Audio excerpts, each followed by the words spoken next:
Bell's Mall. I always wanted to figure out what it was called before. Like I remember one time it was a mall of like an unnamed, like generic mall or something. But this mall, it had generic name stores in it. Obviously, it was on the edge of the county. This county has probably almost built malls in every city for itself. But yeah, it is a rather small city at the time. Um, yeah, that's the thing. This mall was pretty fabulous. It had wood paneling all over the place, cobblestone floors, and a bunch of paper skylights or something. Like none of that white and gold crap, none of that Westfield garbage. It was it was all like 70s. I don't it was like probably 89, 90, 91. And that's the thing. I was like 91, 92, 90 something. They had a they had to rename it. Like someone sold them all and bought them all, unless some the people that built them all sold them all off. But that's the thing, and that's funny. The stores left, and then they came back as the same stores. It's like you'd think the mall would have been there forever. That'd be nice to have off-brand mall. Off-brand malls are so nice. It's there's so many people around here. They acted like there was nobody, and so no. But this is like George Bush became president.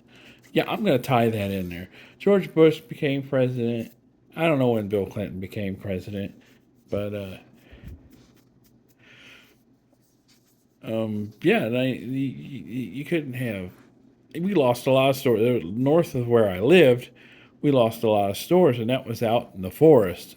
It was like there was just roads north, and like everybody had farms, and then they had communities and villages, were unnamed, and like they would heck, they'd drive through like I don't know if they were federal. They were probably more like the sheriff or the police. They would drive through and make sure no one had their own flea market. How dare you try and start your own flea market? And like they'd make sure no cash only businesses were in town. They would just be all like tax, tax, tax, tax, tax, tax, tax. Just tax it until we've lost everything. And so like there's no one living out here. So yeah, I don't know. It's like the government did what they wanted, and we have infrastructure, but for what reason, from who? Well, at least the data centers, they're going to be well resourced, whatever. Like, dude, but the people, that didn't matter. And man, there was something going on. I had grade school. I had remnants of a. Oh boy. Well, I don't even want to talk about it. Community. Like there was two kids in grade school that were in my class, and they were two different properties that were well reparations of a sort. That's about all I want to say about that. And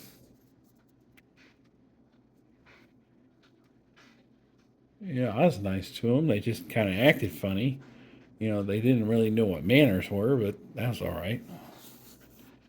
It's like people that don't have a community aren't going to act like a community. That's fine. Unlike the internet treats me, I know the way I treated him. I treated him way. Yeah, because I had this other friend. He brought him in the backyard, scare the tar out of my mom. Because like there's this friend, and we walk home, and for some reason he was already playing in the backyard, like he skipped school or something. And it's like my mom's like, "What are you doing?" Yeah, well, yeah. Anyway, yeah, I treated the disadvantage far greater than any of you barcode battling property whatevers, and you always swoop in and make sure no one talks in a chat room, and it's gonna be that. It's been that way for 10 years, 20 years, and you're just gonna keep it up. And it's like, don't talk on a mobile game, don't talk on a here, don't talk on a there. It's like, what, somebody's listening to you? The CIA is just want to make sure they control every aspect of your life, and you can't get away with stuff. If I ain't got friends,